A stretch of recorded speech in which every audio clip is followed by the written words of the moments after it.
Real ones with me, I know we gon' beat the odds. Yup. Counterfeit. Guess they from the thought of it. People fake. Think they need to start a kid. Tryna be real. This right here to start a kid. Huge thank you to today's sponsor, Giant Snacks. Giants is a small family-owned business that specializes in premium flavor and giant snack sizes. From sunflower seeds and pistachios, pumpkin seeds and cashews, Giants has all the great snacks you need. Don't forget some of the great flavors that they offer, from dill pickle to sweet Thai chili. Or whatever flavor you're craving. Check out the newest flavor that just arrived in stores. Big Easy cashews and Big Easy sunflower seeds. Available now online or in a store near you. Huge thank you to Giant Snacks for sponsoring this podcast. Now let's get back to the podcast. Huge thank you to this week's sponsor, the Cormorant Pub. At the Cormorant Pub, it's more than just a place to eat. It's a gathering spot for friends, family, and neighbors. Right in the middle of Lakes Country, just north of Pelican Lake, the cozy atmosphere and pub crew will make you feel right at home. With great home-style cooking, a friendly staff, and a welcoming setting, it's easy to see why first-time visitors quickly become regulars. Whether you're stopping in for a meal, a drink, or just good company, the Cormorant Pub is the place to be. Thank you, Cormorant Pub. Welcome back to the Beyond the Spotlight podcast, hosted by myself. My name is Jack. And I'm Aiden. And today we have Phil Hansen here with us. Welcome to the show, Phil. Good to be here. I got a little intro for you I want to read. Today we're sitting down with a true football legend, a North Dakota native who dominated at NDSU, became a Hall of Famer, and then took his talents to the NFL, spending 11 seasons with the Buffalo Bills. He had a key role in 3 iconic Super Bowl runs, racked up over 61 career sacks in his NFL career, and lined up alongside some of the greatest to ever do it. But beyond football, he's also a community leader, politician, and mentor. He even ran youth football camps, which I actually attended as a kid in Wahpeton. Let's give a big welcome to Phil Hansen. Woo! All 2 people clapping. Yep. How's it going today, Phil? Very good. Snowy day today, but yeah, nice day outside. Good day for snowmobilers. Heck yeah. I see a bunch of them going around. Yeah, I do. Yeah. So tell us a little bit about your childhood. Start from the beginning. Grew up as a farm kid, one of 6 kids, Oaks, North Dakota. Liked sports, wanted to get involved. Really liked football. My dad was a college basketball player, so I liked basketball too. But most of what we did surrounded around work on the farm, and that was all kind of extracurricular. And if you have time, we'll try to fit it in, kind of thing. Was football always your main sport throughout high school? I excelled at football. I liked football, and I was pretty good at it. I was mostly good because I was big. Sure. Other kids. I mean, there wasn't a lot of super talent there, I don't think. I was just bigger, so it was easier to tackle people, I guess. When you were in high school, did you play the same position? No, in football, I jumped around. I mean, I was running back. I was offensive line, defensive line, linebacker. Oh, wow. They moved me around wherever they thought I could be most successful. But defensive line is where I wanted to be. Linebacker just took too long to get places. You had to think too much. So Sure. D-line seemed to be what I liked anyway. And then did you have any success playing basketball or the other sports, Yeah. or was football more? Oh yeah, basketball was high school basketball. Yeah, we always made it to the playoffs. Then we didn't ever make it to state in basketball. We did 1 year in football. I'll age myself here. 1984. Remember that? I remember that. Yeah. 1984. We went to a state playoff game in Bismarck, and then in basketball that was football. And in basketball, we were always good. We always had good winning records. Wade Keel and Dick Miller were our coaches back then, and did a good job of preparing us. We could never get over the hump, though. We always made it to, was it districts and then regionals, I think, back there, and then Sure. state after that. Setup was a little different. But, yeah, it was competitive. It was fun. Yeah, and I was a good basketball player, too. So you excelled in football. What made you want to go to NDSU? What was the recruitment process like for that? Oh, there's some good stories there. How much time do we have? So I was a big kid in high school. People started coming and looking at me, and obviously you're saying, "Oh, wow, they're here and they're interested." Oh, wow, potentially I heard from my coach. Wade Keel was my football coach, and he said, "Yeah, these guys are looking at you for possibly being an offensive lineman."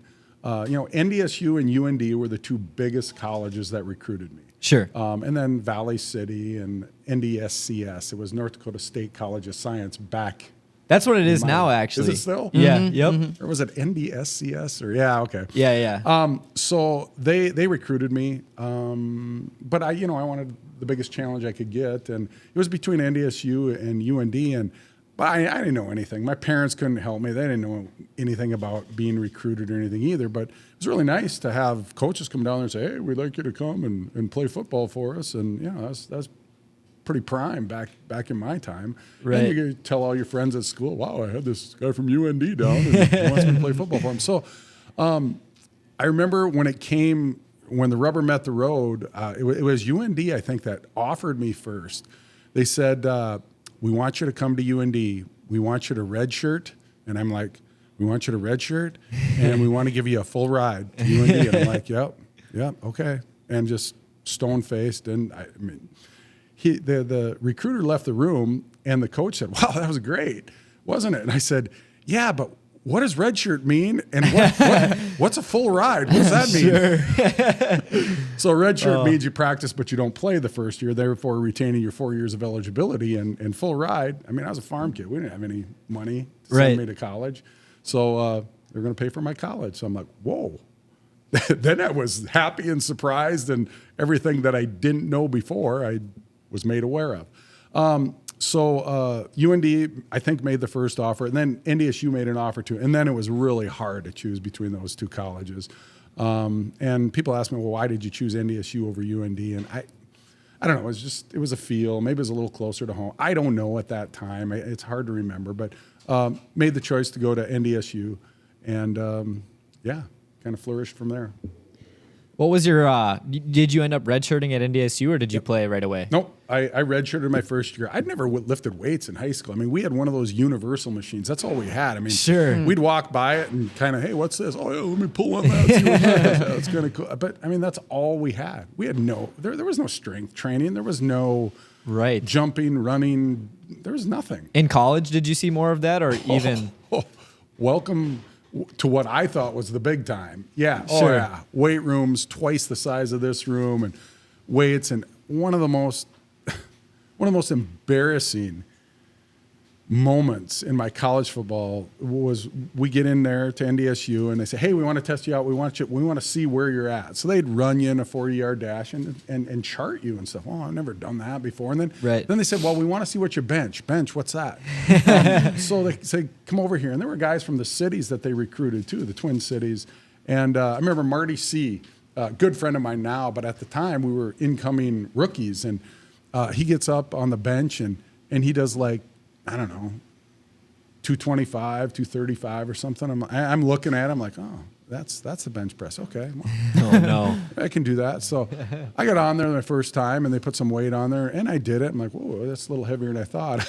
I ended up I maxed out at 185. Sure. I'm 50, 60 pounds at the time. This little running back from the cities, from Hastings, benched way more than I did. I mean, I was embarrassed. Yeah. And I'm just like, geez, I remember over the course of a few months, I said to myself, I either got to buy into this or I got to get out of this because this is going to take a lot of time. And I guess that was my coming to football moment because everybody was good in college. Right. And in high school, I was the best because I was the biggest and I could run a little bit, but there just wasn't equal talent around me. But in college, way different story. It kind of like woke you up. You're like, whoa.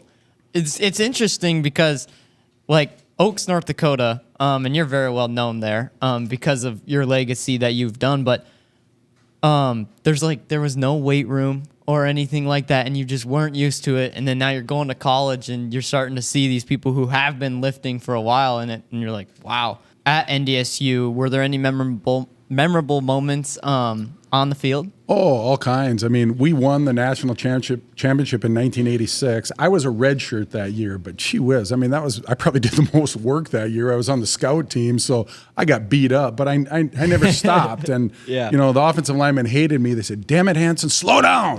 Quit going so fast. Because, they didn't want to get embarrassed. But I was trying to get better. And so those are really memorable moments on the practice fields and stuff. But then that team went on to win a national championship. And I really felt like I was a part of that, even though I didn't go to the game and I didn't play that year. I mean, to be part of something bigger and then to win a national championship is really kind of cool. And interestingly enough, little side story on that. So that was 1986. So I didn't have enough money to buy a championship ring. They let us buy them, but we had to purchase ours. All the starters and team players could. Oh, sure, but the red shirts and they said you can buy one, but it's at your cost. Well, it was $350. I mean, it was a lot of money to me back then. So one of these national championships that they've won recently, I don't know, I was talking to somebody who was ordering the rings on the day they were ordering them or something. I said, yeah, geez, I wish I'd had the money to buy that one back in 1986. He said, oh, we still got the mold. Just call Jostens and they'll set you up. I said, back from 1986? He gave me a number, and I called them, and I ordered that same ring. And Jostens didn't care; they were trying to make a buck here or there. So, but it was kind of memorable to me to go back and get that. And then in 1988, we won a national championship. I was, sophomore at the time, and then in 1990, so back to back, you won them. No, 86, 88, and 90. Okay. So 3 years I won college national championships. So wow. Yeah, it's pretty cool. How did that feel? I mean, going down, was it in Frisco? It was in Florence, Alabama back then. That was Division II days. Remember, we moved up to FCS, Football Championship Subdivision now, but back then it was Division II. Early 2000s or mid 2000s, we made the 5-year transition to FCS. Okay. But yeah, it was Division II when I played. Awesome. And that felt amazing talk about that experience after winning the championship and all your teammates, or I don't know, the reactions. Rocky Hager was our coach at the time. I don't know if you've heard him. He's what legends are made of. Good guy. He took 1988 and 1990 were I was contributing and a team leader and stuff. So that was our head coach at the time. So those are probably more memorable. My teammates, was all great. To win a national championship, we had sayings each year, and we could never use the word great because you're not great until you win a national championship. Sure. So every team has some moniker that they use each year, something that gets them. And then if you win it, that's what I remember. You couldn't use the word great. And I remember in that locker room after the 1990 championship, we said, and it was hard to say, we're great, like Tony the Tiger, the old commercial, we're great, and that was kind of cool. And family members down there, all the Bison faithful were down there, and very memorable, very cool. Did you have a specific game that you felt was your favorite across your Bison career, whether that's a championship or not? It's been a long time. Yeah. And a lot of games. I've been hitting the head a lot of times. Most of the championship games, in college, specific play. No, not really. Not really. Not one that floats was to it the a top. big deal for you? Came from a small town, Oaks, North Dakota. Was it a big deal for Oaks right away when they saw you playing for NDSU and they were, the support? I went back and had Oaks Day for Phil Hansen Day or something like that. They brought me back, and all the little kids that signed autographs. And my younger brother Steve, was playing at NDSU too. He was 3 years behind me, so he came back, and we'd sign autographs together and stuff. So it was kind of cool. So that kind of started in college too, like the love from the hometown? Legacy, the being well known from. Yeah, cool. You're always proud of your roots and where you grew up and stuff, and they were proud too. So, heck, they put up a sign down there. Yeah, so, they did. It's still there. Yeah. So, at what point did you realize you had a shot at going to the NFL? This is good. This is good stuff too. Good story. So, Margie Trickle was the secretary for the football officer. She managed all the affairs of the coaches and stuff, and so every day we went to practice. This is probably the fall of 1990. I'm coming in. Hey, Margie, how's it going? And you go to your practice, your meeting rooms or whatever. And one day, October maybe 1990, we're having a good year, and there's a guy with a Tampa Bay Buccaneers little logo on, and I came in and I said, "Hey, Margie," and looked at him and like, "Whoa," and just went to my meeting, and then he was gone. When I came back, I said, "Margie, who's that?" He said, "Well, it's Tampa Bay scout." I said, "Oh, really? Who's he looking at?"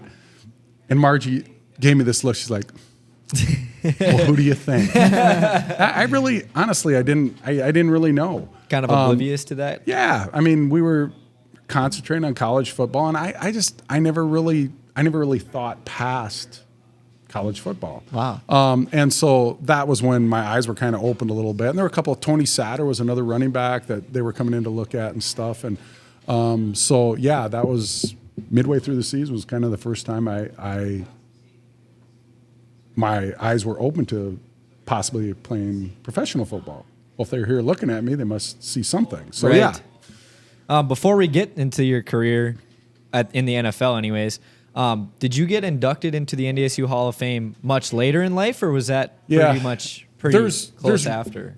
There's rules on that. I think it's got to be 15. I think at the time I was inducted, you have to be out 15 years or something like that. So before you can be considered Gotcha. For induction. But yeah, so I was inducted into the North Dakota Sports Hall of Fame.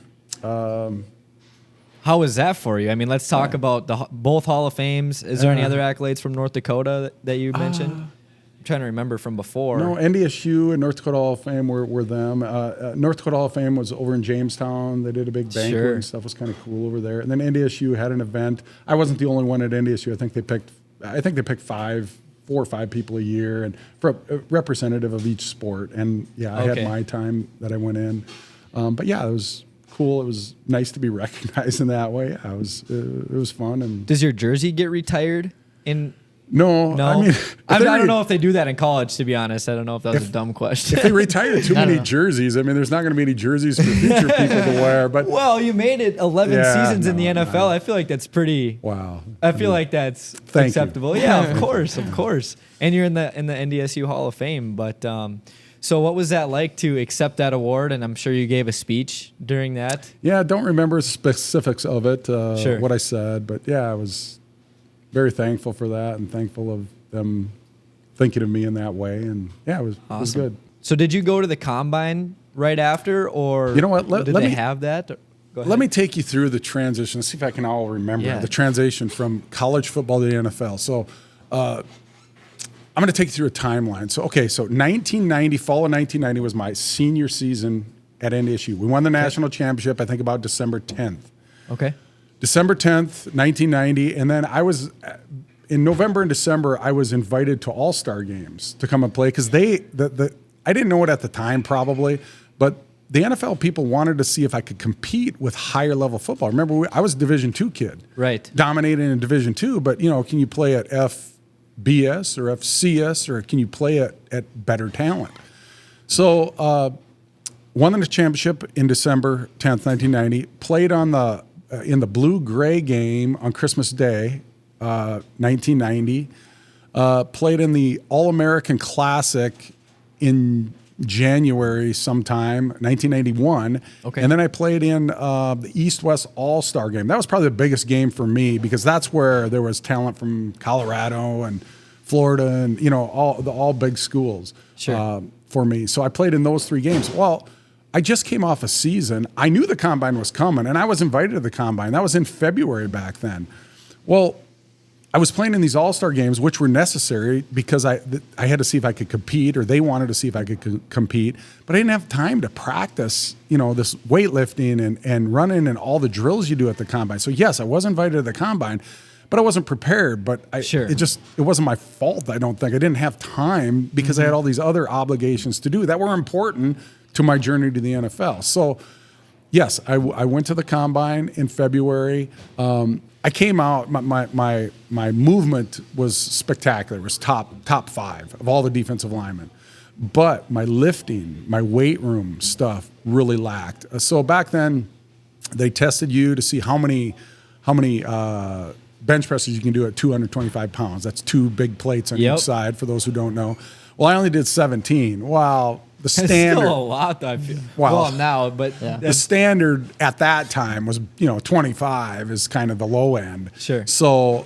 but you know what? I just didn't have time to practice. It was a long season, didn't have time to practice at it. So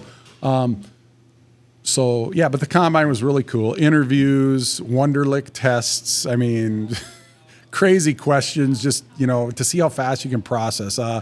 if you have 60 eggs, how many dozen do you have? Okay, get that one. Get to the next question, and you got to fill it out, and it's timed, and Sure. that's how they judged your. I don't know. So it's a little bit of a different process than it is now. Quite. Yes. I might have missed this, but was this after your 5th year? Your super. Yep. Okay.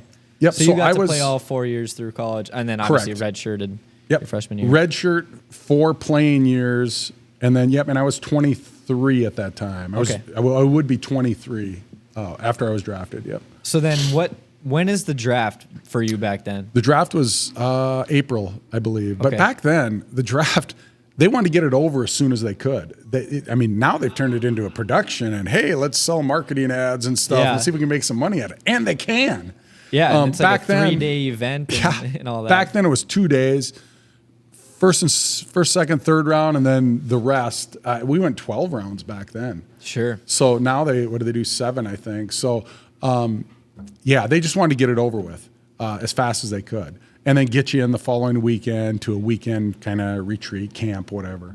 That was an exciting time. All that time. So from the draft or from the combine to the draft, I had scouts coming in daily, weekly. I didn't know when they were coming in, and I always wanted to be prepared. So I'm like, geez, I don't want to do a heavy squat day or lunges day and then not be able to run for them. So I had to I did my heavy lifting like on a Friday, because then I had 2 days to recover, because they show up unannounced, these scouts, and the Jets came back 4 times, I think, to test me out. And I'm like, geez, I wanted to do my best, but the time was limited. I wanted to get strong, just a lot going on, a lot of good stuff going on. But wow, talk about changing your life. And then the draft comes. Are you at the venue or are you back in Oaks? No, I was at my apartment. Really? In Fargo. Here's something for you youngsters too. So back in my time, we had something called call waiting. So I had a phone. We only had one line. It was a handheld phone that actually had a wire on it attached to something. So, but we had call waiting. So the phone would beep if you had another call coming in. Well, the draft is going on. It's first round. I'm like, well, I'm probably not going to get drafted in the first round. So I wasn't real worried about it, but obviously I'm watching. Well, ESPN has the draft on, but they only have the first round it's the first and second round the first day. And they're at the end of the first round. It's been on for 4 or 5 hours, and it goes off the air. And I'm getting calls. Hey, have you heard anything? Shut up. Quit calling. I need the line open. Click. So all my buddies were calling me and saying, so I kept hanging up the phone on them.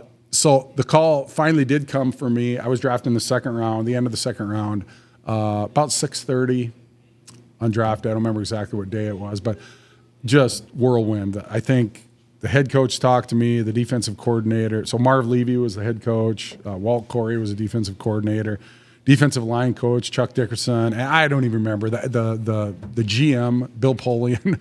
I mean, they were saying, "Hey, welcome to Buffalo." And, okay, thank you. And I didn't know who anybody was. Sure. So the media had asked, I think WDAY had asked to set up a camera, and I said, nah, I don't know, because I didn't know when I was going to get drafted. And I didn't want to be embarrassed. Were there people I guess. with you though, like family or friends or Roommates. anything? Okay, sure. Roommates. Just roommates, huh? Yeah, So I feel like it's a lot different now. You have the whole family, Yeah. the girlfriend. You get a bunch of the cameras all out. And It is way different now. yeah, for Way sure. different. Everyone's all in suits. And, But the yeah. feeling, I'm sure, is still Same. pretty similar. Yeah, I'm sure that was amazing. Pretty cool.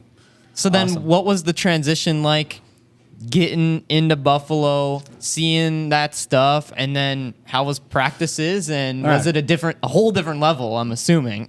Drafted at Draft the date's last weekend of April. So, and then they gave me a flight to come out to Buffalo the next weekend for a mini camp. Well, Buffalo Bills were coming off a loss in Super Bowl 25. That was when there was Iraq, there was war, a lot of war stuff and going on, and it was a very patriotic, probably the most patriotic Super Bowl. It was a big deal at the time. There were helicopters and all kinds of stuff flying around for protection, and Sure. the Gulf War was either happening or it was ready to happen. It was going to happen.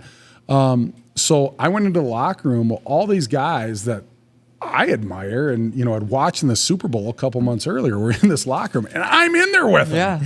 yeah. And so that's Thurman Thomas, Jim Kelly, Andre Reed, Bruce Smith, Darryl Talley, Cornelius Bennett. These are all superstars that I watched on Sunday. Right. And now I'm in the locker room with them. So very intimidating, to say the least, but very cool on the same note.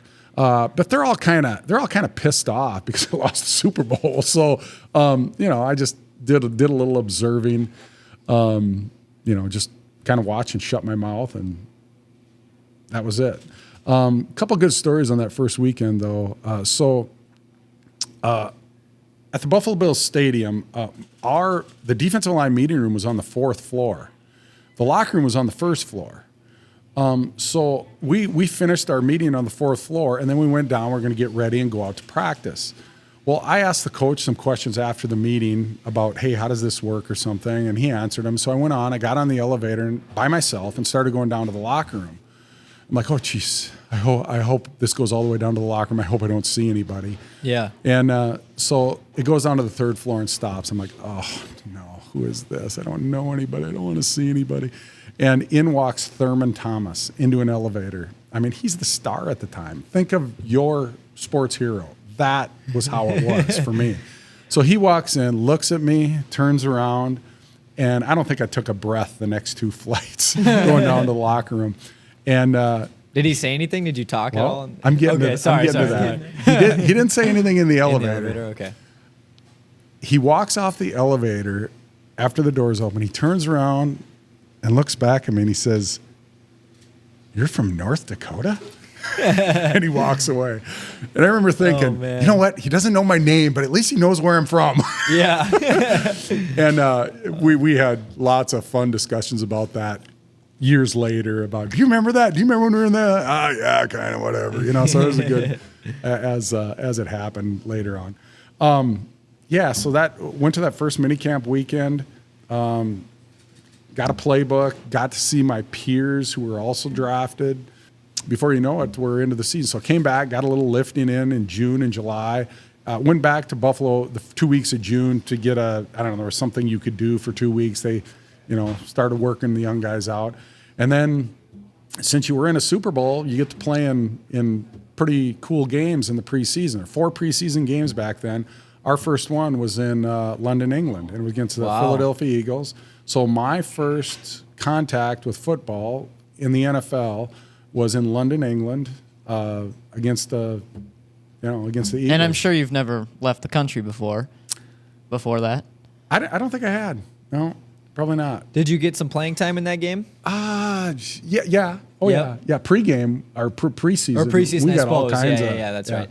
Yep. Rookies got all kinds of time preseason. Yep. So during that season, you ended up becoming, I think it said rookie all team. Is that correct? All rookie team. All rookie team? So Bruce Smith, the star defensive lineman, came into the year and he was injured. So I filled in for him. Well, I thought I was just going to fill in for him for a week or 2 weeks whenever he got back. Well, kind of turned into filling in for him full time. Sure. I was a starter my rookie year. There's a couple games I got injured, but I was a starter my rookie year. I can say that. But the only reason I was started is because Bruce Smith was injured, or I don't know. Some guys say he was holding out for more money or something, but whatever it was, I don't care. I got the you got to play. I got some serious reps, against good teams, good players, so I played my first year. Huge thank you to today's sponsor, Giant Snacks. Giants is a small family-owned business that specializes in premium flavor and giant snack sizes. From sunflower seeds and pistachios, pumpkin seeds and cashews, Giants has all the great snacks you need. Don't forget some of the great flavors that they offer, from dill pickle to sweet Thai chili. Or whatever flavor you're craving. Check out the newest flavor that just arrived in stores. Big Easy cashews and Big Easy sunflower seeds. Available now online or in a store near you. Huge thank you to Giant Snacks for sponsoring this podcast. Now let's get back to the podcast. Brushmark Signs is a family-owned and operated business out of Detroit Lakes, Minnesota. They are a one-stop shop for visual marketing. Their designers can create logos, banners, indoor and outdoor signs, digital message boards, decals, and apparel, as well as promotional items, window tinting, and more, and they ship nationwide. They are a full-service sign company from start to finish. Their install team is experienced, knowledgeable, and dependable, so if you're interested, give them a call at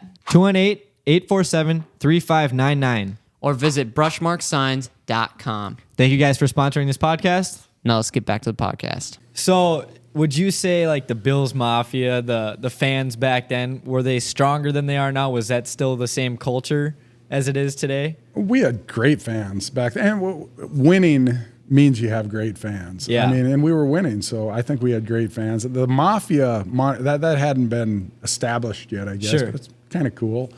But no, our fans were awesome. We played in Orchard Park, rain, snow, sleet. They don't care. They showed up. But is that different than any other place, any other NFL team? I don't know. I mean, but I loved our fans. They were fabulous. I think nowadays they get kind of a rep for being like just crazy fans, I guess, jumping through tables. The Bills? The Really? Bills Mafia. You always see the clips of them doing, I don't know, crazier things in other fan bases. That's why I ask. But what were some of your favorite places to play in the NFL besides home, of course? Yeah, home was the best place. The Miami Dolphins were our arch enemy. The Miami Dolphins beat the Bills for 20 straight games in the 80s, 70s, and 80s, and Sure. rubbed it in, I guess. And so I came into that. So out in Buffalo, they always said, "Hey, I don't care what happens this year, but you better beat the Dolphins. Squish the fish," they always said. Sure. And Dan Marino was a great quarterback in my time. And to get a sack on him or two or do something special was pretty cool. And your fans loved it. So I would say Miami was a grass field. It wasn't always in the best shape, but it was always warm down there. And I would say, if you made me say, every team was my opponent that week. But Sure. Miami, there was something special about Miami, I think, especially to the Bills fans. I'm Right. sure that felt pretty good too, taking down some of those super well-known quarterbacks that are in the Hall of Fame now that were spectacular, and you were able to Yeah. have some tackle them, have some sacks. So I'll age myself here again. So Joe Montana was at the end of his career, but he went to Kansas City, and I got a sack on Joe Montana. That's but crazy. I was just young, and he was just at the end. So, but that was kind of That's cool. awesome. There's other quarterbacks, Vinny Testaverde, and some guys from the past that were pretty good players. Did you have any Well, other favorite guys to? No, to Dan any- Marino, like I said, I liked sacking him because I knew how much he hated it. Sure. And it was hard. It was hard work. They had a good line. Richmond Webb and some offensive line were really hard to get back. So if you did, it was very satisfying to sack him.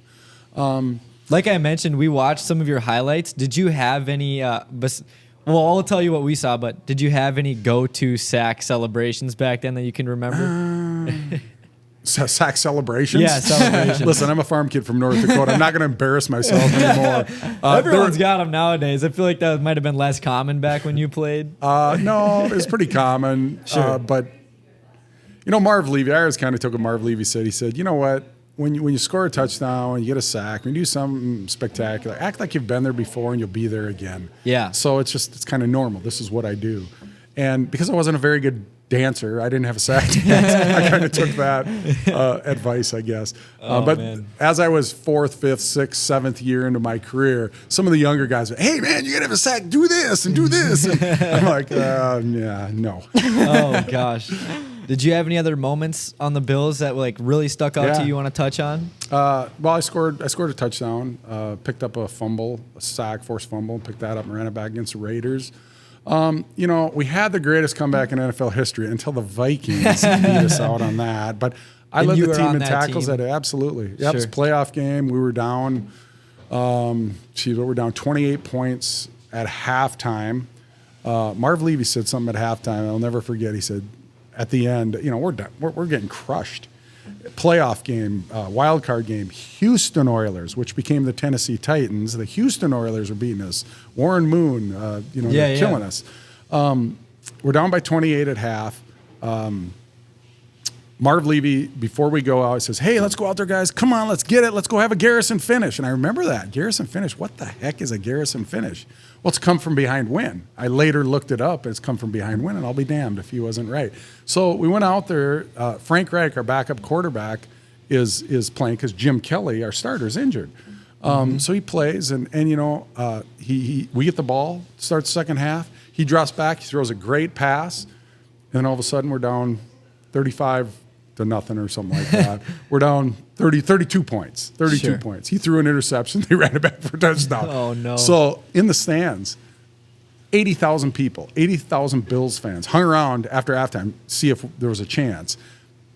In 4 minutes maybe, 50,000 people had left the stadium. This is in 1993, I believe.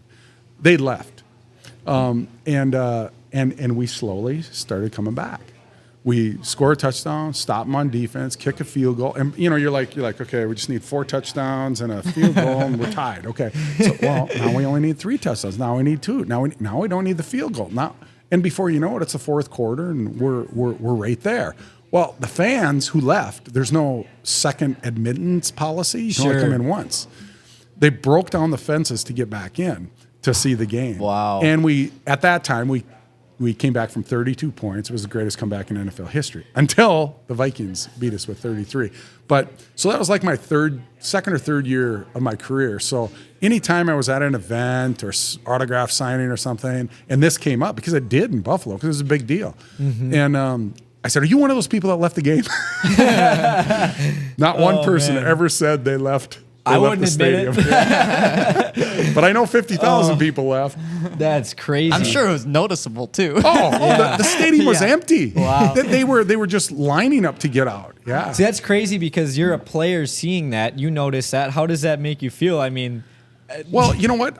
Shane Collin, a linebacker, came up to me and said, "Well, let's I'll just shut her down for the year. Don't get hurt." And that pissed me off. I mean, he was my teammate, but I'm like, God dang it! If this is the last game I'm going to play this year, it's going to be everything I got. Right. And not that I'm not playing hard all the time, but I led the team in tackles that day. So, I mean, that was kind of That's awesome. Yeah, so that was cool. How far did you end up making it that season? Do you remember? Super Bowl. Oh, that was just the Super Bowl. Just another Super Bowl loss. Yeah. Yeah. I got there after the Bills had lost Super Bowl 25. Yep. So that was the first Super Bowl. Then I was there for the next 3, 26, 27, 28. We lost all 3. Wow. We lost to, so it was the Giants. That's the one I wasn't there for. Then the Redskins in Minneapolis. And then Dallas. Wow. Thank you again, Minnesota Vikings, for the trade. The Herschel Walker trade that gave Dallas all those draft picks? And those are the guys in their prime then. Larry Allen, man, he was an offensive lineman. If I had to play against him every year, or every day, or every week, I mean, there's no way I'd have lasted 11 years in the NFL. He was, even Chris Spielman said he's pretty good. Chris Spielman didn't say anybody was good.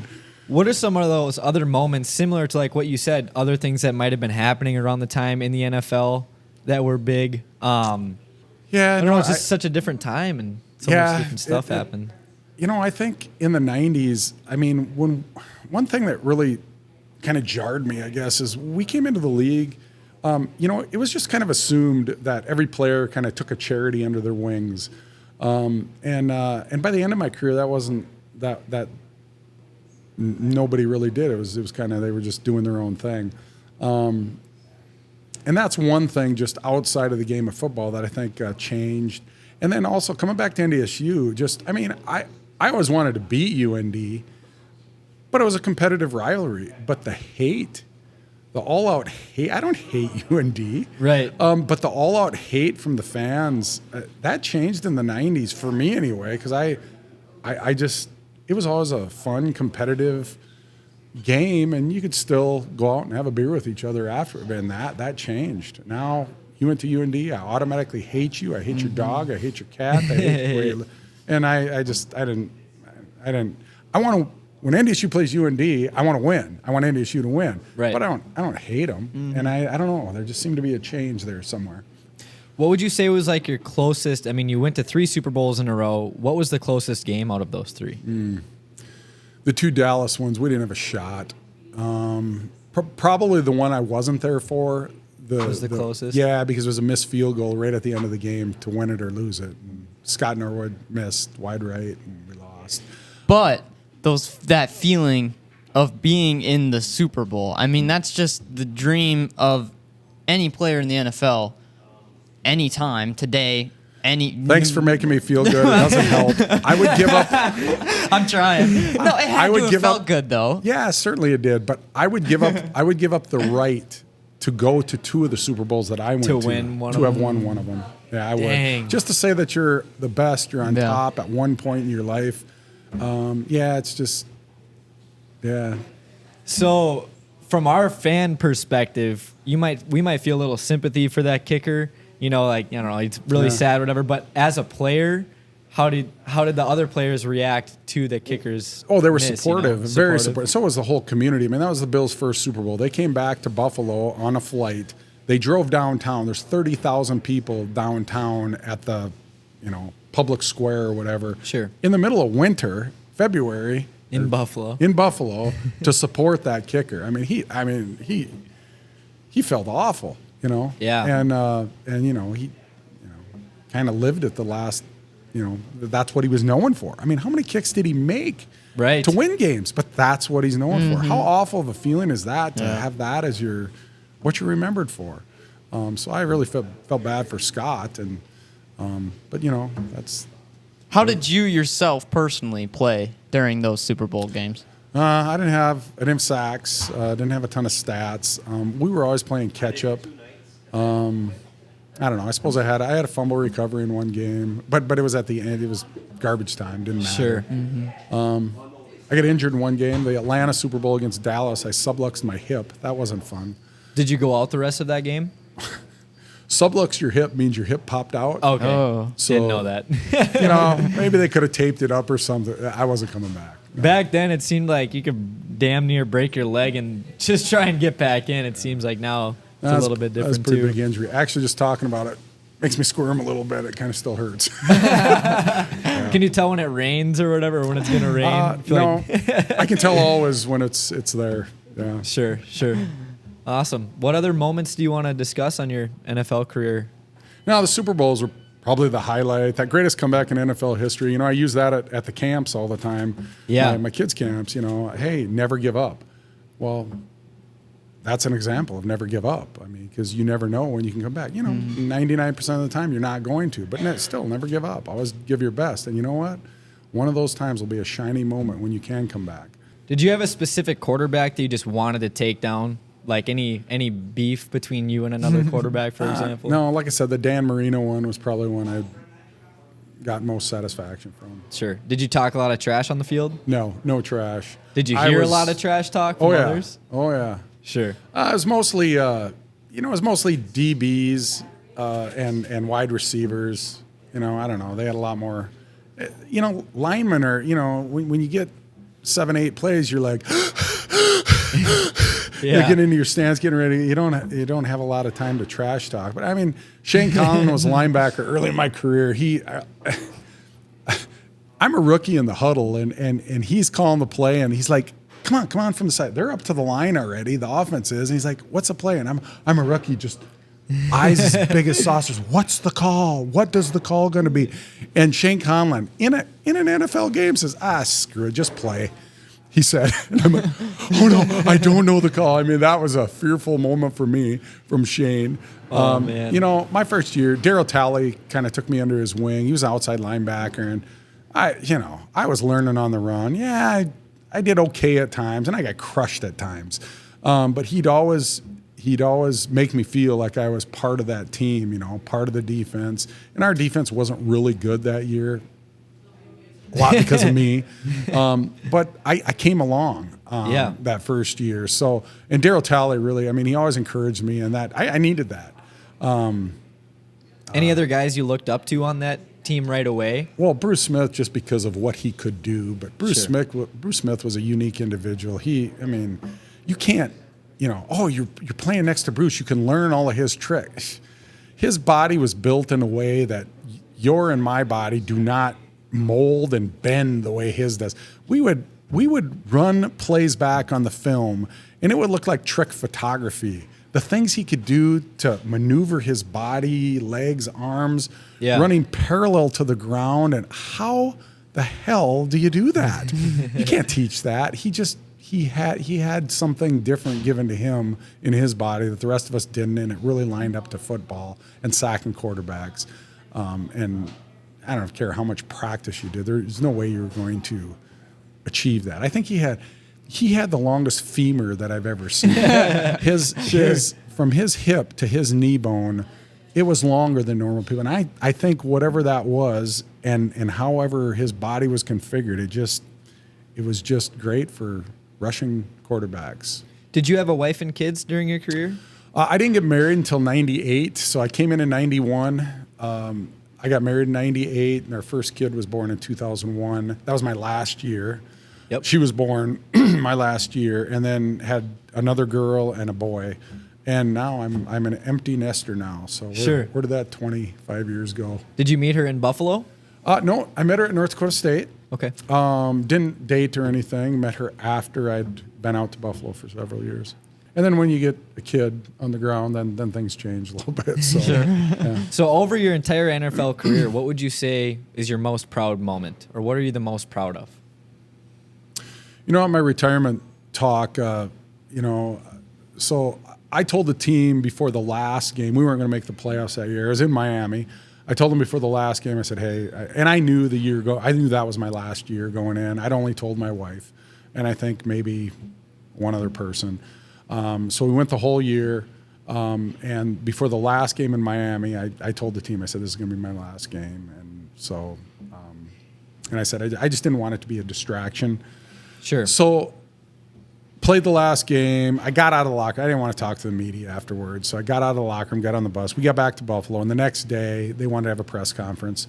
So I said, and I thought about what I was going to say, and I'm like, I'd like to be remembered as the best player in Bills history.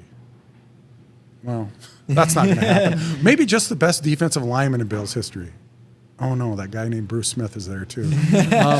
So I got up there and I said, you know what? You can remember me as a consistent, dependable, and accountable football player. And if that's as good as it gets, that's good enough for me. And that's kind of how I kind of ended it. And I told them I didn't want to be a distraction to the team. That's why I didn't tell you earlier, media. So yeah, that's kind of, and that's who I was. I was consistent. I mean, you knew where I was going to be. I was dependable. I went 5 years without missing a game. Wow. And I was accountable. If I screwed up, I'd say, hey, I screwed up. This is why. It won't happen again. One of the biggest compliments I ever got, it was at halftime. I don't remember what game. I don't remember who we were playing. But they were running on us. I mean, we took pride in keeping every rushing team in our prime. The mid years of my career, nobody was going to run on us. Sure. And if you got over 100 yards, we were pissed. So at halftime, they were getting yards on us, and they were already up to 80 yards at halftime. And we're like, what is going on? And the linebackers coach and the defensive line coach were talking. And so at halftime, we go into the locker room, you get a Gatorade, you tape something up, or you just kind of get ready. And then you go down to where the meeting room is to see what the adjustments are going to be for halftime. So you got about 15 minutes at halftime. 5 minutes is kind of gathering yourself and getting something to eat or drink or whatever. And then you get down to your meeting room for 8 minutes, and talk about your adjustments. And we got down there, and the defensive line coach and the linebackers coach were coming to fisticuffs. Your guy isn't getting over here, and my guy is there. I see him. Here's the picture. And so we come down into we're walking into the meeting room, and these guys are kind of going at it, and we're like, oh, this is kind of cool. Never seen this before. But we're trying to solve a problem too. I mean, what's going on? And so the defensive coordinator, we all kind of came in. The players came in, and usually we're talking to each other, but we're watching what's going on because that's a big deal. So the Ted Cottrell, the defensive coordinator, is sitting there, and he's kind of listening to both these guys, and he's got his arms crossed, and he's got his papers in his hands and looking, and he says, whoa, hold on, guys, hold on. And he said, hey, okay, we know where Hansen's going to be. Let's go from there. Didn't mean even, I heard it. Yeah. So, I mean, consistent, dependable, and accountable. You know what you get with me. You're not going to get a superstar, but you're going to get great supporting cast. And you know what you get. So I guess that was one of the biggest compliments. And he'll never even remember he said it, but I do. So, yeah, that was kind of cool. I bet that was a good feeling. And also tying to your retirement and that kind of being the last day, I'm sure looking back on everything, you were like, wow, I played in the NFL. I made football my career. I was working at this full time. I bet it just felt great. But at the same time, kind of like sad because you were done. Yeah, transitioning. Yeah, all that. When I got into the league, I could play football on Sunday, Monday, Tuesday, Wednesday, Thursday, Friday, and Saturday. When I left the league, I needed 2 weeks between games. I mean, when you hit 30 in the NFL, they call you grandpa. Sure. Because you just can't do it. I mean, there was one day, my last year, my second to the last year, it took me longer to get ready for practice than it did to practice. I mean, I got to tape this up. I got to put a pad on this. I got to do this. It took longer to get ready for and then my last year, I couldn't get strong. I couldn't lift the weight I used to could lift, and I worked harder at it and rested more, and I couldn't get it. And you know what? It's just God telling you, or the football telling you that, hey, we're ready for somebody else. But the hard part is that those are your prime earning years. Sure. So you're at the peak of your earning, and the team knows that too. And when they look at your production and see you were hurt a couple games and aren't and then on film, I'd miss a tackle that I never miss. And I'm like, what is going on? So, I mean, you just have to come to grips with your own football mortality, I guess I call it. And then I said I was going to retire. I didn't want to wait to get cut. Sure. So I don't know. Maybe I could have made another year. I don't know. But I had 11 good years in Buffalo. I don't want to go out on bad terms. Mm-hmm. And they treated me good.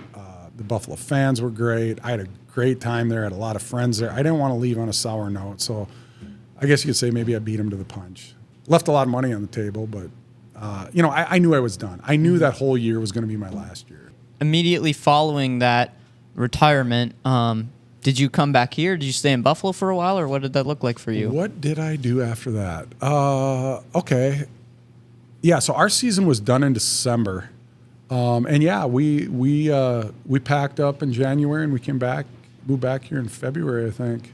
We had bought a lake place in Detroit Lakes on Lake Melissa, and we had fixed it up. So we were ready to move back. We had one kid. So yeah, we came back here, and Detroit Lakes was, I think, was going to be kind of a transition place for us. But our kids got in the school system, and it just kind of became home. And Detroit Lakes is a good community to live in, and so yeah. So after football, when did you start doing your football camps?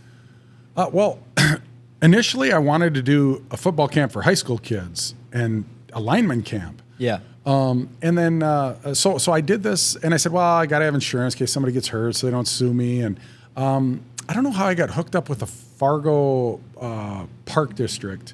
I just knew some people up there for some reason, and they said, yeah, let's do a camp. So they provided the venue and stuff and the insurance and all that. And, Sure. And I went out and I got kids, and I only got like 60 kids. Well, colleges were doing their own camps, and summer's busy, and I thought I really had something to offer. And I had kids sign up, but I thought I'd have a lot more, and I didn't. But in addition to that, I did a little kids camp, just peripherally off to the side. Yeah, we'll do that. And the NFL, the money that they collect from players for fines was put into a kitty, and then they divvied that out to promote youth football. So this fit perfectly. Yeah. So I'd give the little kids a T-shirt or a football or something, and the NFL would pay for it. Well, I got fined during my career too, so I was happy to get that money back. That's awesome. So we did that in Fargo for a year. And what I noticed was I was getting 500 kids to come out to the little kids camp with their moms and dads and stuff. And we run around and do different drills and stuff. But my camp to teach high school kids was, it wasn't what I expected it to be. So I said, well, shoot, if this is what they want, we'll give them that. So I did 9 or 10 years of these little kid football camps. And yeah, great turnout every year. And then I did it in Fargo for 2 or 3 years, and then somebody out in DL said, well, geez, you go to Fargo and you do it out there. Why don't you do it here? I said, well, let's do it. You're on the committee. Let's get it started. Whoa, hold on. Well, so I looked into that, and we got it started up out there. And then I said, well, we should go to Wahpeton too. That's, they got the Science, the football team down there. I said, we got a good venue for it. And I don't remember who I was talking to. at the time, but we got that started down there. So at one time I was doing 3 camps during the summer. Sure. If it was a nice day, it was a beautiful camp. If it rained, it was always a little iffy. But so yeah, we got the NFL to give the kids all a little treat, a football or a hat or a shirt or something, and yeah, it turned out good. And then why did I quit? Well, Adam Thielen was coming in and into his own about that time, and there was one kid that came up and his mom was saying, "Oh, this is the football player," and he said, "Who's this again?" And I said, "How old are you?" And he said, "I'm 8." And I'm like, I've been out 10 years. Yeah, he doesn't have a clue. And I'm like, maybe it's time to let this pass to the next generation. Sure. So I just kind of gave up on that. But I was hoping somebody else would kind of take off with it. Kleinhaus or Thielen or something. But, everybody's now got their own foundations, and they do things in different ways. Mm-hmm. And I don't even know if that NFL program's still out there. But sure. During my time, for what happened, it was a good little gig. So, yeah, and you were still involved. You kept involved in the community, which is great. I was just going to ask, what else did you do in your time after the NFL besides the camps? Well, I started a landscaping business, which I don't have anymore, but I started snow removal and landscaping. I started officiating right away, football and basketball, high school. I looked into college and actually into pro, but just way too much of a commitment for my time. And I kind of wanted to back down a little bit. I also looked into scouting for the NFL. I wanted to do it part-time. I didn't want to do it full-time. I said, hey, maybe I can do this upper region where it's a long ways between, go out to the Montanas and stuff. And I went out to Buffalo the following year and tried to massage that a little bit. And it wasn't going to work. And sure, it just didn't work. So, yeah, that's what I started doing after. And then officiating, you've done that ever since. Ever since I've been back. So I've been doing 2 things since I retired in 2001 and came back here. Officiating high school football and basketball, and I do color for North Dakota State, color commentary on radio. How long have you been doing that for? Ever 2000, since. I think 2002. I actually sat in the stands. In 2003, I started doing it. So it's a good story with that. So WDAY back then handled the games, the away games, the radio, and the TV.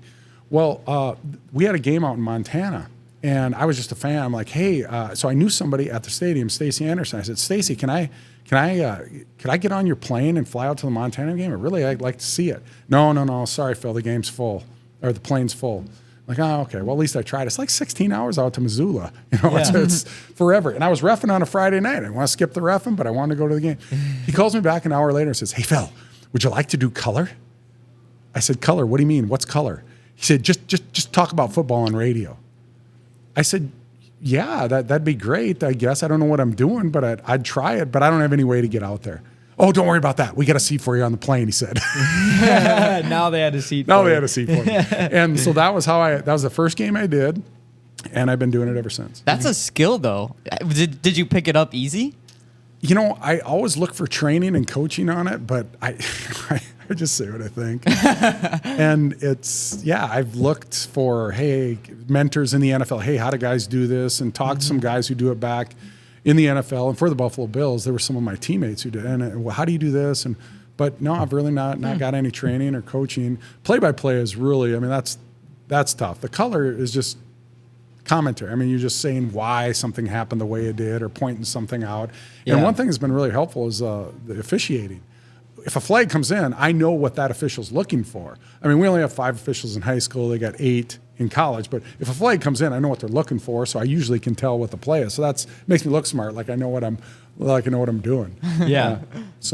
No, I've enjoyed that, and watching the Bison win all these games, and moving to FCS and winning these championships in Frisco has really been fun to go to those. So you're still a big Bison fan. Are you still a big Buffalo Bills fan then? Both and always. Awesome. Yeah. Looking at your amazing career in football, what advice would you have for kids that are looking to do and get into the NFL like you did? The statistics on any kid playing professional football isn't very good, but never give up. If you have something unique, if you have size, which I had, or speed, which others have, then maybe you got a chance, but that doesn't mean you can't be a great teammate, a great football player at the high school level. You certainly can. College is another step, and pro is another step. I didn't go into it looking to be a professional football player. It just kind of happened. Sure. But just do the best you can where you're at for the time you are, and be coachable. Yeah. Most kids aren't coachable. Most are not. I mean, everybody says they are, but I'm telling you, most are not. Coachable means you got to try something different. Listen to your coach, no matter what sport it is. Yeah, that's what I'd say, I guess. Awesome. Well, we want to thank you for coming out today, taking time out of your day to do this. It was great getting to talk to you, getting to know you. This is my first time ever meeting someone who's been in the Super Bowl, so that's pretty cool. Yep. Very good. So we're interviewing another NDSU player or former NDSU player, Cody Malk. Do you have any questions that you think we should ask him or anything? He's on the Buccaneers now, I'm sure you know. Any questions? Well, he's over in the Hankinson area. Yep. Yeah, I don't know. Ask him. Maybe we can do some. I don't know. Maybe if he's got a camp, I can come help him with that. Awesome. Yeah. We'll put We can that pass bug in his that ear. on. Yeah, no, I'm We'll do happy that. for him and Cordell Volson and Yeah. there's several guys in there. Wish him the best and yeah. Awesome. So one thing we do at the end of our show is, as we're sponsored by Giants, we'll give you one bag of seeds. Only one? Yeah, you get You one. tell Schuler I Hey. want two. I talked to him. He mentioned you stop down there every once in a while. I and do. say I hi. stop in once in a while, and yeah, I love the Giants. I stopped in unannounced just to hear their story in their building because I thought it was so cool. And Yeah. We interviewed Jay Schuler too. Oh, did so you? he's on our Hey. podcast. I was at an event at Giant Snacks as a kid, and they had the Twins players come in and say hi to all the kids, and you emceed that event as well. So just another random connection. But Yeah. what kind do you want? We got Well, these are some new ones up Yeah, here. I'm Big definitely Easy's the new. dill. What's in the one over there? The Zesties. it's Big Easy Louisiana style new flavor. I don't think I've tried those. I will take those. There you go. And when the camera goes off, I'm going to take more than you know. Yeah, that's fine. They got some new flavors coming out here soon too, so keep an eye out for that. But yeah, thank you guys so much for watching the Beyond the Spotlight podcast. We'll see you guys next week on Monday at 6 p.m. Peace. Peace. Awesome. Real ones with me, I know we gon' beat the odds. Counterfeit, guess it from the thought of it. People fake, think they need to start a kid.